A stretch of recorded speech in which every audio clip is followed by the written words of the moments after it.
दोस्तों, भारत हर दिन बदलता जा रहा है। उसकी ताकत, तकनीक हर दिन बढ़ती जा रही है। आज हर क्षेत्र में भारत का डंका बज रहा है। एक वक्त था जब भारत के पास तकनीक के नाम पर कुछ नहीं था।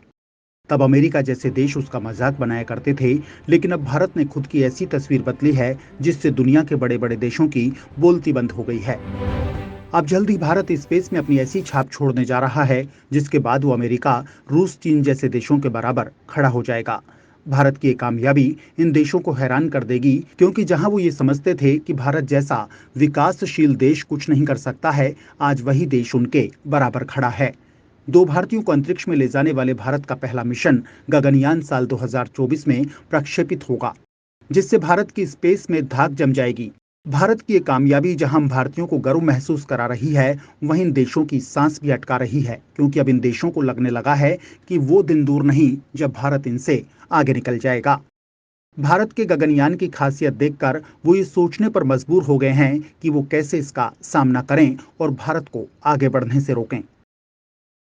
इस वीडियो में हम आपको भारत के गगनयान की खासियत बताएंगे और भारत स्पेस मिशन को लेकर क्या क्या करने वाला है ये बताएंगे। तो दोस्तों, आप ये वीडियो अंत तक जरूर देखिएगा। दोस्तों, हाल ही में केंद्रीय मंत्री जितेंद्र सिंह ने बताया था कि भारत का पहला मानव अंतरिक्ष मिशन गगनयान साल 2024 में प्रक्षेपित किया जाएगा।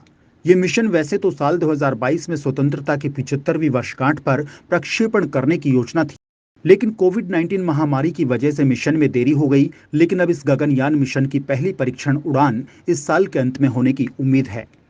दोस्तों, गगनयान अंतरिक्ष भेजे जाने वाला भारत का पहला मानव युक्त मिशन है। इसका मकसद किसी भारतीय अंतरिक्षयान से मानव को पृथ्वी की निचली कक्षा में भेजने और उन्हें वापस लाने की क्षमता दिखाना है। ये मिशन 3 चरणों में पूरा किया जाएगा। उन्होंने बताया कि पहले परीक्षण उड़ान के बाद ये संभावना है कि अगले साल व्योम मित्र नाम के एक रोबोट अंतरिक्ष यात्री को बाहरी अंतरिक्ष में भेजा जाएगा। केंद्रीय मंत्री डॉक्टर जितेंद्र सिंह ने बताया कि पहला ट्रायल खाली होगा, मतलब पहले मानव रहित विमान भेजा जाएगा। इसके बाद दूसरे ट्रायल में महिला रोबोट युक्त अंतरिक्ष में भेजा जाएगा।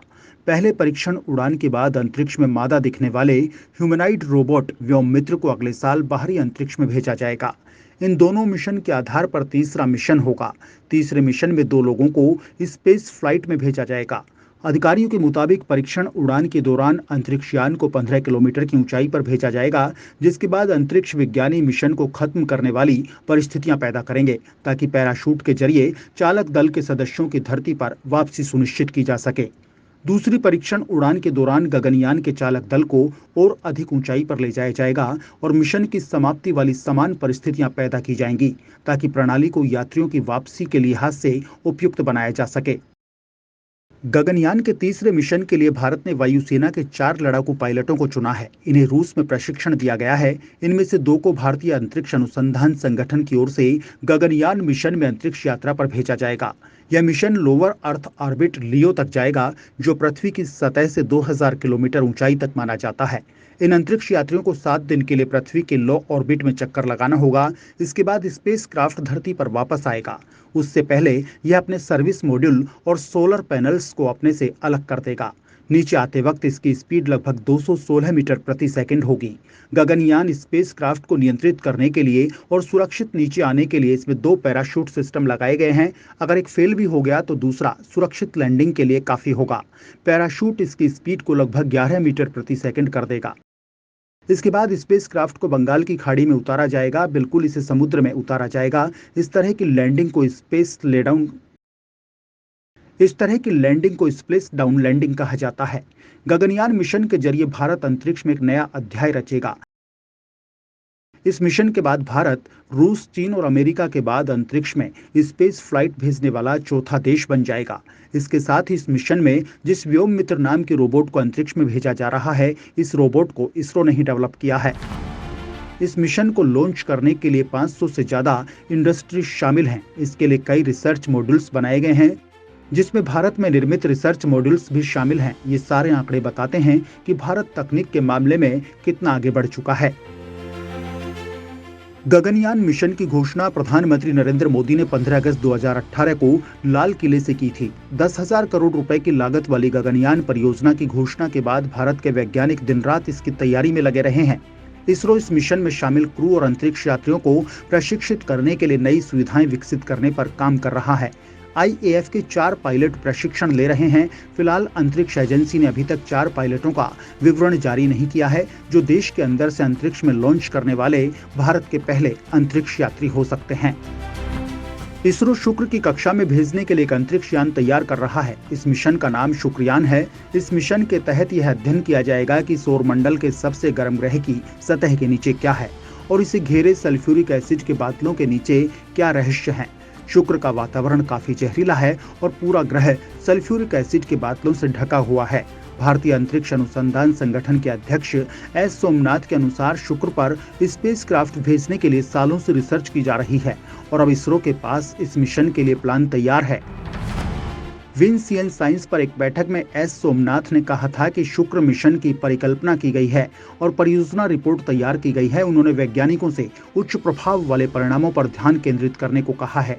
सोमनाथ ने कहा कि भारत बहुत कम समय में शुक्र के कक्षा में मिशन को भेजने में सक्षम है, क्योंकि भारत के पास आज इस मिशन को जल्दी पूरा करने की क्षमता है। इसरो का लक्ष्य है कि वो शुक्र मिशन को दिसंबर 2024 तक भेज देगा। इसके साथ ही इसरो जल्द ही अपने मिशन चंद्रयान 3 को लॉन्च करने की तैयारी में लग गया है। इस मिशन की पहली तस्वीरें कुछ समय पहले इसरो ने जारी की थी। भारतीय अंतरिक्ष और अनुसंधान संगठन ने एक डॉक्यूमेंट्री स्पेस ऑन व्हील्स में इन तस्वीरों को जारी किया था। इस डॉक्यूमेंट्री में भारत द्वारा लॉन्च किए गए 75 उपग्रहों को भी दिखाया गया था। वीडियो में दिखाया गया है कि चंद्रमा की सतह को छूने वाला चंद्रयान 3 लैंडर कैसा दिखाई देता है। यह मिशन चंद्रयान 2 के बाद बनाया गया है, जो 2019 में चंद्रमा के पास दुर्घटनाग्रस्त हो गया था।